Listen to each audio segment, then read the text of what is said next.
BRS MLA Madhavaram Krishnarao సంచలన వ్యాఖ్యలు చేశారు. కార్పొరేటర్లకు స్టడీ టూర్ పేరుతో 10 కోట్ల ప్రజాధనాన్ని దుర్వినియోగం చేస్తున్నారు అన్నారు. నెల రోజుల్లో పదవీకాలం ముగిసే కార్పొరేటర్లకు అసలు స్టడీ టూర్ ఎందుకు అని ప్రశ్నించారు. ఈ స్టడీ టూర్ ని కూకట్పల్లిలోని బీఆర్ఎస్ కార్పొరేటర్లంతా బహిష్కరిస్తున్నారని చెప్పారు మాధవరం. మా కార్పొరేటర్ కూడా స్టడీ టూర్ పెట్టారు నా ఆధారం నుంచి. అంటే వాళ్ళు అన్నారు వచ్చి మేము స్టడీ టూర్ పోమన్నా ప్రజలు ఎప్పుడు ఉండాలి. ఇప్పుడు కనీసం 15-20 రోజులు అయితే మరి ముగింపు ఉంటుంది. ఈ 20 రోజుల స్టడీ టూర్ మీద పెద్ద కుట్ర జరుగుతుంది. ప్రజలకు పైసలు కనీసం సుమారుగా 10 కోట్ల రూపాయల ప్రజాధనాన్ని ఈ రోజున వీళ్ళు టూర్ ద్వారా నాశనం చేసే ప్రయత్నం చేస్తున్నారు. మరి మా మంత్రి మీరే ఉన్నారు, ముఖ్యమంత్రి గారు. స్టడీ టూర్ ఏంటి 20 రోజులకు?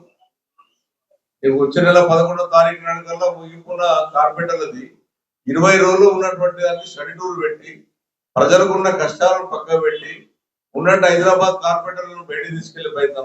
దోమలకు బాధపడుతున్నారు, అన్నిటికీ బాధపడుతూ ఉన్నారు. రోడ్లు లేవు, డ్రైనేజ్ సంఖ్య లేవు, నీళ్లు సంఖ్య లేవు.